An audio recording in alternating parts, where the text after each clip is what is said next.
Si tous les immigrés partent de la France, la vie des Français deviendrait un cauchemar. Une seconde après le départ des immigrés. La France est plongée dans la stupeur alors que tous les immigrés entament un départ soudain. Les rues, les entreprises et les écoles témoignent immédiatement de leur absence. Une heure plus tard, les services publics, les hôpitaux et les commerces, fortement dépendants de la main-d'œuvre immigrée, se retrouvent dans une situation critique. Les transports en commun sont désorganisés, les écoles manquent de personnel. 24 heures plus tard, l'économie ressent l'impact. Les secteurs de la construction, de l'agriculture et des services sont les plus touchés. Les files d'attente s'allongent dans les supermarchés, les chantiers sont à l'arrêt et de nombreux services sont suspendus. Un mois plus tard, la pénurie de main-d'œuvre devient criante. Le gouvernement met en place des mesures d'urgence pour former et recruter du personnel. La société s'adapte difficilement à cette nouvelle réalité. Un an plus tard, la France a dû se réinventer. L'économie s'est partiellement stabilisée, mais à un niveau inférieur. Certains secteurs peinent toujours à se remettre. La démographie a changé, influant sur la culture et la dynamique sociale. Le pays a appris l'importance cruciale de l'intégration et de la diversité. Et vous? Vous pensez qu'il se passerait quoi si les immigrés quittent la France?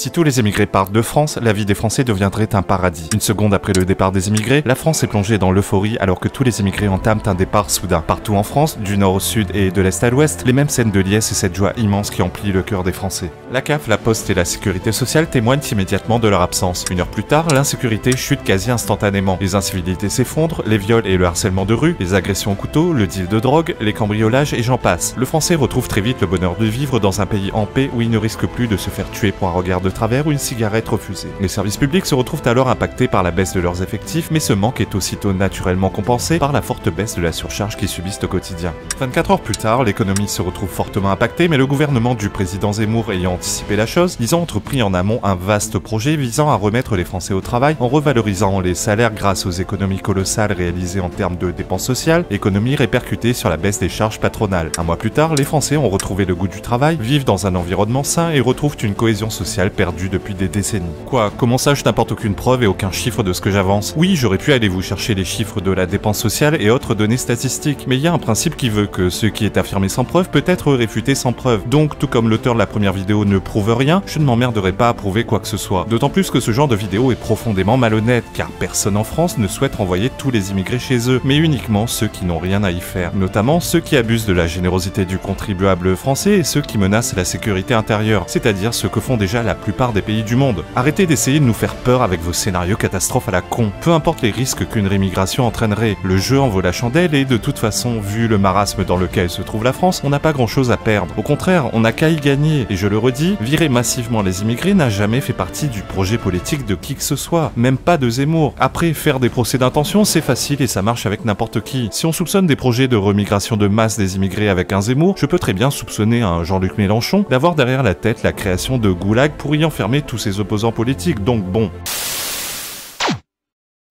G O O G L I Gulu gulu